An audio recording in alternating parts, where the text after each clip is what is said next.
नमस्कार everyone, my name is Devesh Upadhyay, director Hriday armed engineering solutions. और आज हम बात करेंगे बेयरिंग फेलियर्स के बारे में।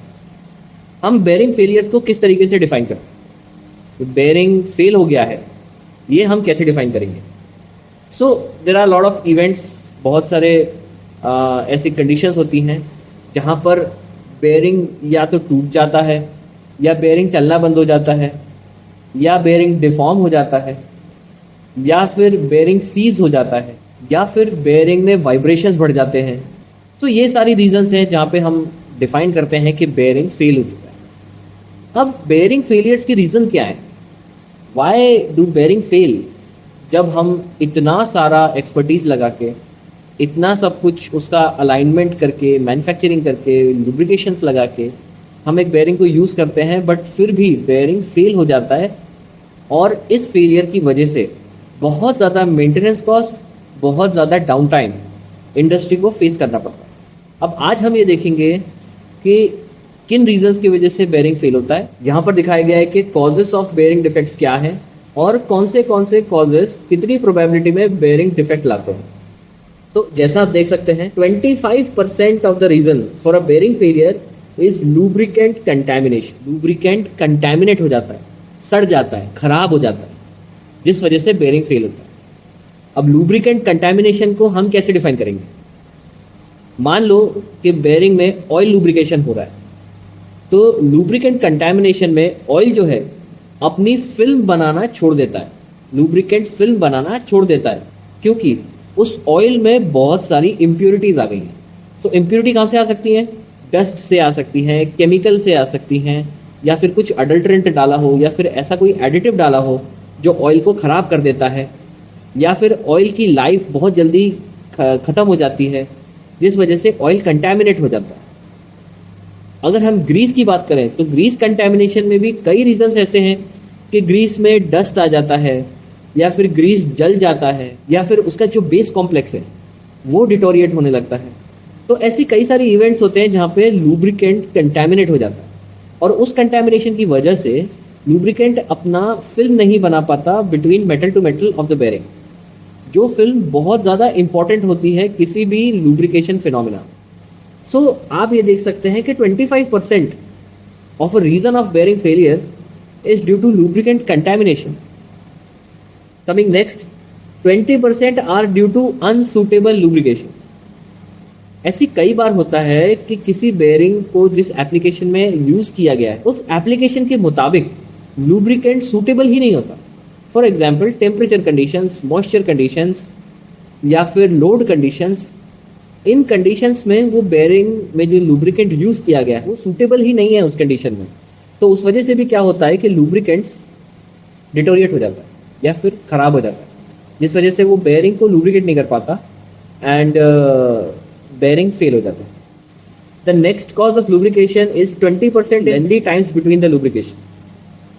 अगर आप किसी बेयरिंग को आज लुब्रिकेट कर रहे हैं तो बहुत सारे केसेस में ऐसे हो रहा है कि नेक्स्ट लुब्रिकेशन साइकिल जो है बेयरिंग का वो बहुत ही ज़्यादा प्रोलॉन्ग है, जिस वजह से अंदर ही अंदर लुब्रिकेंट का लाइफ ख़त्म हो जाता है एंड स्टिल बेयरिंग को हम यूज़ करते रहते हैं।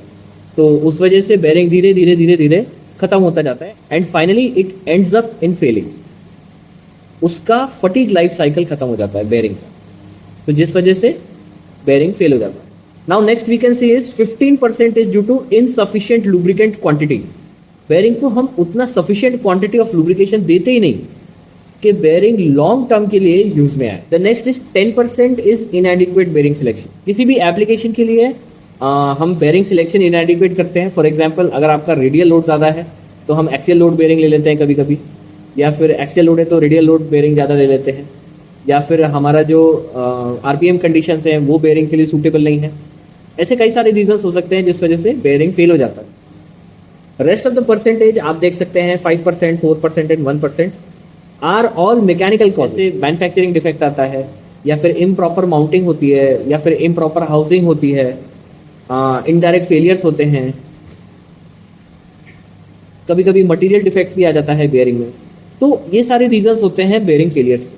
अब आप ये ऑब्जर्व कर सकते हैं कि more than 80% of the bearing failures are due to inefficient lubrication. Lubrication more than 80% responsible होता है बेरिंग फेलियर के लिए। इससे हम ये कंक्लूड कर सकते हैं कि अगर हमने लुब्रिकेशन सुधार दिया तो बेरिंग का सर्विस लाइफ बढ़ जाएगा। अब लुब्रिकेशन सुधारे कैसे?